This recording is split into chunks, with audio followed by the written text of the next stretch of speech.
So just because you search somebody's residence or vehicle or other property doesn't necessarily mean that that person is your suspect in the crime. It simply means that that place is likely to have evidence related to the crime. The FBI just dropped a major bombshell. For months, everyone was convinced David was the monster behind Celeste Rivas' death, but everything flipped the moment agents raided his house, and now his car. The new evidence shows he isn't the killer at all. So who set him up, and why? I've got the full breakdown. Let's get into it. When keeping it real goes completely left, you'll remember when the news first hit about a decomposed body found inside a Tesla registered to that singer. It sounded like something straight out of a movie script. But this isn't fiction, this is real life. And real life hits way darker when you're dealing with a situation like this. Huge development in the case involving singer David and the body found in his Tesla. Police have executed a search warrant searching the house he was apparently staying at and walking out with what may well be evidence. It all began on a seemingly ordinary Monday morning,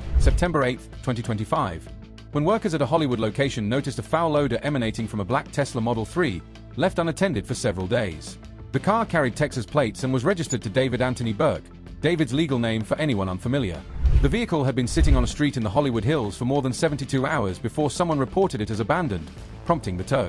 Right from the start, the circumstances surrounding the Tesla were suspicious.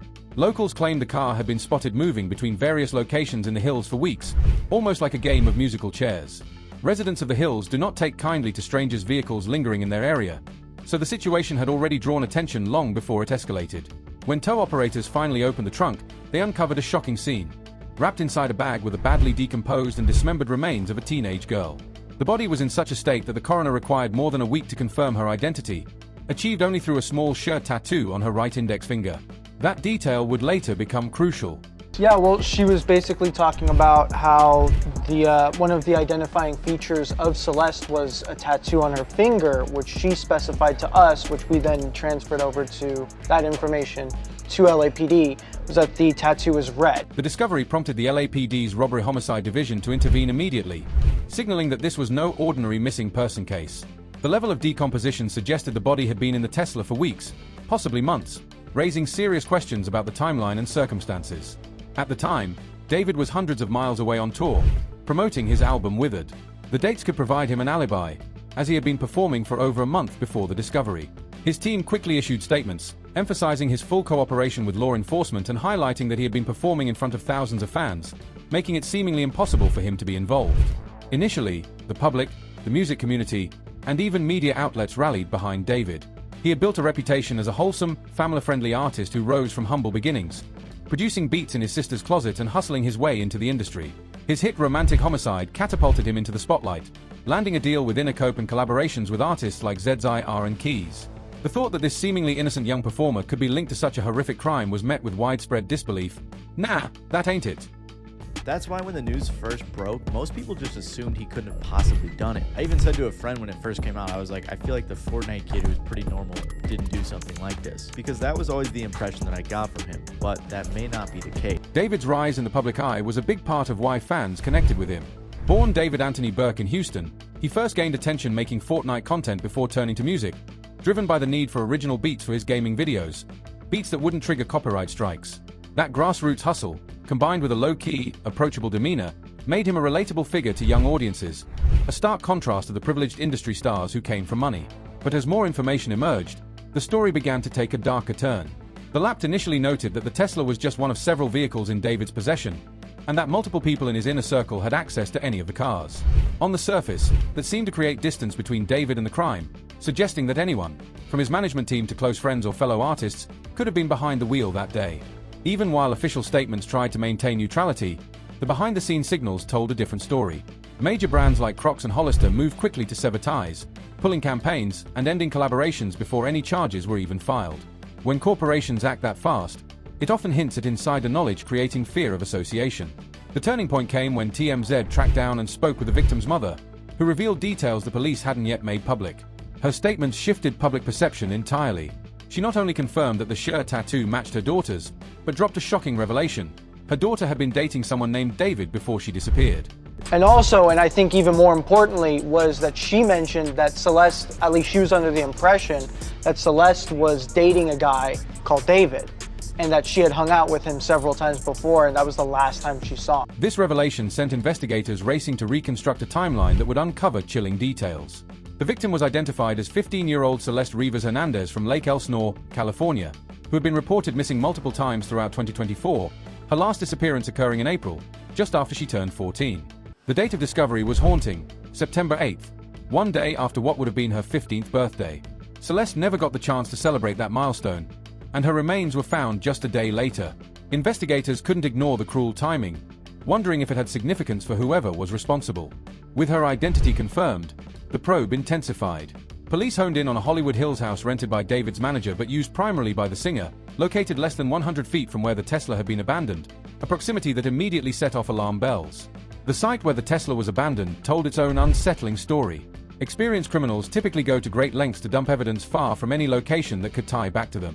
Yet here was this car, containing a decomposed body, practically parked outside the place where David was staying. That kind of proximity suggested either extreme carelessness or a panic so intense that whoever was responsible simply dumped it as close to home as possible. As the probe into Celeste's death intensified, a sprawling digital trail began to surface, revealing a deeply disturbing picture of the interactions between the teenage victim and the rising music star. What began as speculation on social media evolved into a painstaking reconstruction of communication stretching back years, exposing a pattern that dated to when Celeste was still a child. The most incriminating evidence came from David's own Discord server, where archived messages link him to a user named Celeste dating back to 2021. These digital breadcrumbs would become critical in demonstrating not only that David knew the victim, but that their relationship had been ongoing for years, starting when she was around 11 or 12. Moderators of David's online community later attempted to cover themselves, claiming they believed Celeste was 18 or 19 and had no knowledge that she was a missing 15-year-old. But the evidence told a far darker story. The Discord messages revealed conduct that experts would recognize as textbook grooming. Sources familiar with the archive said the first interaction between David and Celeste occurred on Roblox when she was about 11, before eventually migrating to Discord and other private platforms as the relationship progressed. Any parent familiar with online predation knows this pattern.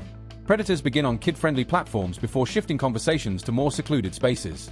Investigators also focused heavily on the matching tattoos.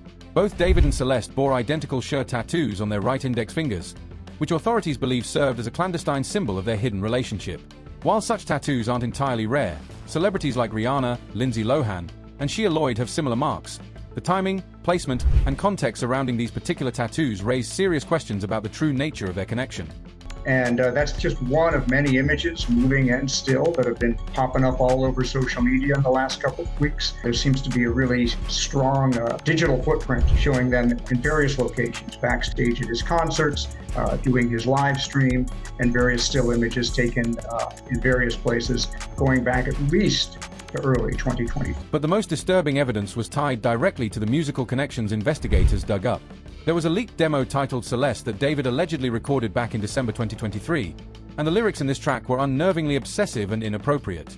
The song contained lines like, "Oh, Celeste, the girl with my name tattooed on her chest. Smell her on my clothes like cigarettes. I hear her voice each time I take a breath. I'm obsessed." The lyrics appeared to reference both the tattoo situation and some kind of intimate relationship. The content of this unreleased track became particularly alarming when investigators considered the timeline. The possessive, obsessive language combined with references to physical intimacy painted a picture of a connection that crossed numerous inappropriate boundaries. The fact that this track was supposedly recorded in late 2023, when Celeste would have been just 13 or 14, led investigators to ask extremely serious questions about what had been happening between them. Another pattern-stirring conversation was David's habit of timing his music releases. His romantic homicide music video had dropped on September 7, 2022, Celeste's birthday. This was not a one-off coincidence. Observers noted that David had a pattern of coordinating major releases around her birthday, suggesting premeditation and obsession far beyond any normal friendship. In the music industry, release dates are usually based on marketing strategies, chart positioning, and scheduling. The fact that David's releases aligned with the young girl's birthday suggested personal meaning, raising questions about how deep and unusual their connection really was. It trains you. That's controversial. It's controversial of kids.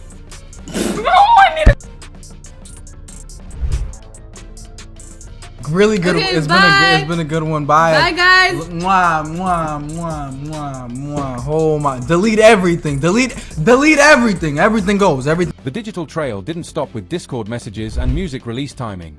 Investigators uncovered multiple photos and videos of David with a girl who resembled Celeste, often with her face hidden or turned away from the camera. Some of this material allegedly came from leaked iCloud content, showing what appeared to be ongoing contact across multiple locations and occasions, from backstage areas at concerts to private homes. One of the most striking pieces of evidence was a live stream that appeared to feature both David and Celeste, interacting directly with fans and answering questions together. This stream was allegedly recorded in January 2024 and showed them behaving in ways that indicated familiarity and comfort, further supporting the theory of an ongoing relationship. The fact that the video was later deleted raised concerns about other evidence being deliberately removed from public access. One of the most impactful pieces of testimony came from a former teacher at Celeste Middle School, who went viral on TikTok explaining that Celeste had told classmates she met David online when she was just 13. According to this teacher, Celeste had run away to be with David in Hollywood, was found and returned by authorities, and then disappeared again in 2024.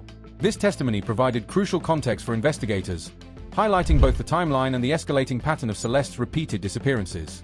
This teacher's disclosure was particularly significant because it offered independent verification of the relationship between David and Celeste, coming from someone with no apparent motive to misrepresent the situation. The fact that this information had been shared in a classroom as part of a lesson on online safety indicated that Celeste's situation had been known to at least some adults in her life, raising questions about what interventions may have been attempted. Investigators confirmed that Celeste had been reported missing at least 4 separate times throughout 2024, with each disappearance potentially linked to her relationship with David. Her brother told authorities that the last time he saw her, she was leaving their family home to attend a movie with someone named David, traveling in that same Tesla where her body would later be discovered. This detail was particularly chilling, as it suggested that the vehicle which ultimately became her tomb had also transported her during what may have been her final voluntary departure from home. Social media analysis revealed even more disturbing patterns in David's online activity. His TikTok reposts included material that investigators found alarming, featuring videos about violence and possessive behavior that gained new significance given the ongoing investigation.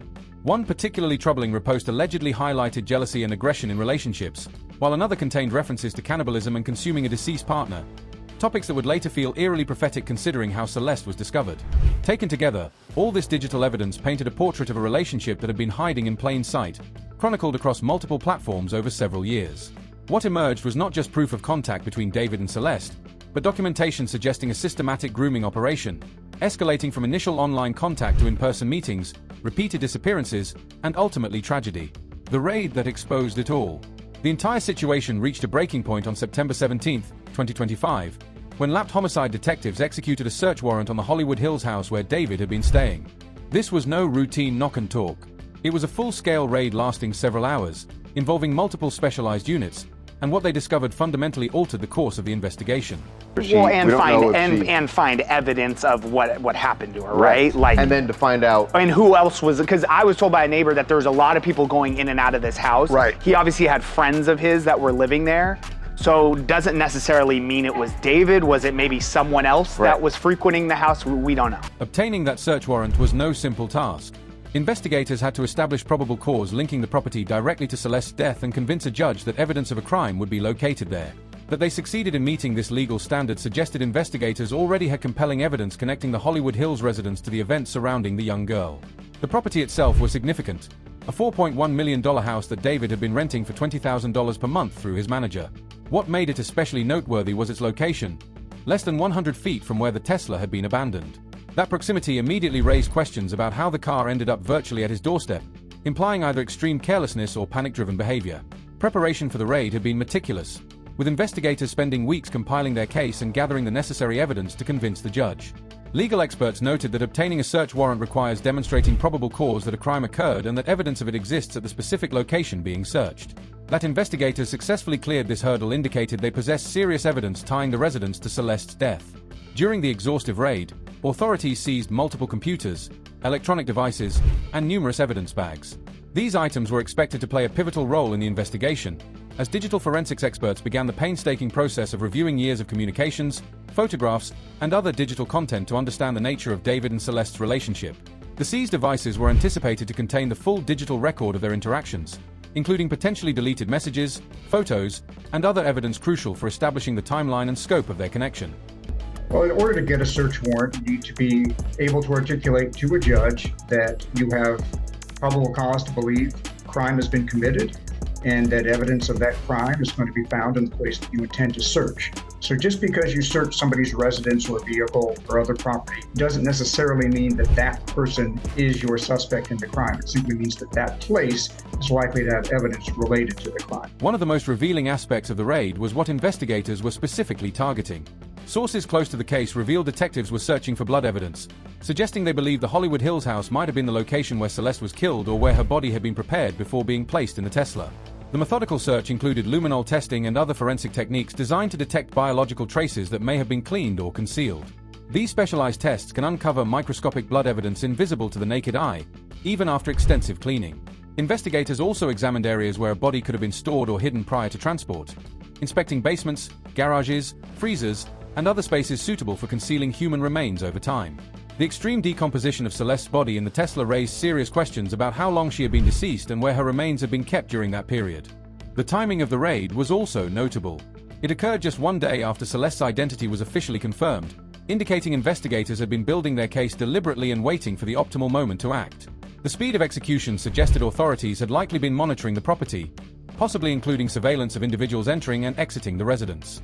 In the aftermath, David's behavior drew attention. Within days of the search, movers were observed clearing out the Hollywood Hills home as David terminated his lease and effectively abandoned the property. This sudden departure raised questions about whether he was attempting to distance himself from potential evidence or merely reacting to the intense media scrutiny. Walking away from a $20,000 per month lease and a luxury property implied either panic or guidance from legal counsel to reduce his connection to the scene. The investigation also uncovered concerning details regarding David's crew and inner circle. His bodyguard, Mark Morales, became a subject of FBI scrutiny for a possible role in the case, while questions emerged about how many members of David's organization were aware of his relationship with Celeste. Federal involvement suggested the matter might involve interstate elements or other factors placing it under federal jurisdiction, possibly including transporting a minor across state lines. Friends within the LA music scene later indicated they believed Celeste was David's 19-year-old girlfriend, unaware of her true age due to what they described as her use of fake identification to access age-restricted venues. This painted a picture of an elaborate deception, allowing Celeste to navigate adult spaces while still a minor, raising questions about how many people were complicit in maintaining the illusion and what they may have known about the relationship's true nature. And it is the most insane thing I've ever heard. The story is the most insane thing I've ever heard. The reason why I say this is because, there is not really ever a circumstance where the best case scenario is that this person is just a pedophile kidnapper, and the worst case scenario is that he's a pedophile kidnapper who also murdered someone. Perhaps the most damaging element for David came when private investigator Steve Fisher released his analysis, suggesting that while Celeste's death might have involved an overdose, a crime had clearly taken place since she could not have ended up in that vehicle on her own. Fisher's investigation indicated that David's manager, Josh Marshall, was aware in 2024 that Celeste had been reported missing, undermining any potential defense claiming ignorance about her status. This awareness of her missing person status, coupled with ongoing contact, could support potential charges such as harboring a runaway or contributing to the delinquency of a minor, even if more severe charges proved difficult to establish. The case took yet another dramatic turn when David's mother, Colleen Burke, was photographed leaving a Texas gun store holding an AR-15 manual, marking her first public appearance since the story broke. While no direct link to the investigation was established, the timing and nature of the sighting added another layer of intrigue to an already complex case. The photograph showed her leaving the store with an unidentified male companion, possibly security, raising questions about whether the family was preparing for some type of threat or simply exercising their constitutional rights during a tense period. As the investigation progressed, all of David's promotional activities were suspended, with his record label, Intercope, halting marketing campaigns and his management team going completely silent. His tour dates were systematically cancelled, leaving fans who had purchased tickets stranded and the music industry grappling with the fallout of supporting an artist under such serious scrutiny. The cancellations reportedly cost millions of dollars and impacted thousands of fans who had anticipated seeing the rising star perform. The ripple effect extended throughout the music business as collaborators began distancing themselves. Kay Uchis announced she would work to remove their collaboration from streaming platforms, while other musicians scheduled to work with him quietly pulled out of projects. The speed with which the industry moved to sever ties suggested that insider information was circulating that made continued association untenable. The latest developments have centered on the determination of Celeste's cause of death, which remains pending a full autopsy. Legal experts note that without a confirmed homicide, authorities cannot pursue murder charges, though lesser charges related to evidence tampering or obstruction may still be filed. A lot of people are going to be asking the very obvious question of, why hasn't David been brought in at least for questioning? law enforcement doesn't have the answers they want in order to be able to confront or question David, especially without an autopsy report as to the cause and manner of. The delay in arrests has frustrated many observers who believe the circumstantial evidence is overwhelming. However, seasoned criminal defense lawyers and former prosecutors have emphasized that building a watertight case takes time, particularly when dealing with a high-profile defendant capable of mounting an aggressive legal defense. Prosecutors will likely want to ensure the case is airtight before filing formal charges, as a failed prosecution could trigger double jeopardy protections, preventing future attempts on the same counts. Meanwhile, Celeste's body was released to her family on September 23rd or 24th, 2025, allowing for funeral preparations and offering a measure of closure to a family who had endured months of uncertainty about their daughter's fate. Community vigils in Lake Elsinore honored Celeste's memory, with hundreds gathering to commemorate a young life tragically cut short and to demand justice. Public response to the case has been intense and overwhelmingly critical of David, with social media campaigns calling for accountability. The case has also ignited wider conversations about the vulnerability of minors online and the responsibilities of social media platforms, particularly gaming platforms like Roblox, where the initial contact reportedly occurred. Child safety advocates have cited this case as a stark example of how predators exploit seemingly innocent platforms to target vulnerable children. The latest thing to happen was the alleged brother of the victim, who was followed by David, was found. People started DMing him and asking him questions, which I think is a bit too far. Like, this guy's definitely grieving right now that his sister's body was just found. The impact on Celeste's family has been profound, with her brother reportedly subjected to harassment from online investigators and social media users seeking case information. This targeting of family members underscores the darker side of internet vigilantism and demonstrates how high-profile cases can spiral beyond law enforcement control, potentially disrupting investigations and causing additional trauma to those already suffering. The entertainment industry continues to wrestle with the implications, raising uncomfortable questions about the responsibilities of record labels, managers, and other industry professionals to monitor the conduct of their artists, particularly regarding fan interactions. The fact that multiple people in David's circle appeared to believe Celeste was an adult suggests either deliberate deception or willful ignorance of obvious warning signs. The story of David and Celeste Rivas Hernandez is far from concluded, with major developments still expected as forensic analysis progresses and legal proceedings potentially move forward. What began as a missing person case has evolved into a complex investigation encompassing child safety, online predation, celebrity accountability, and community responsibility to protect vulnerable individuals. Thank you for watching. If you enjoyed this video, click one of the boxes on your screen to view more related content.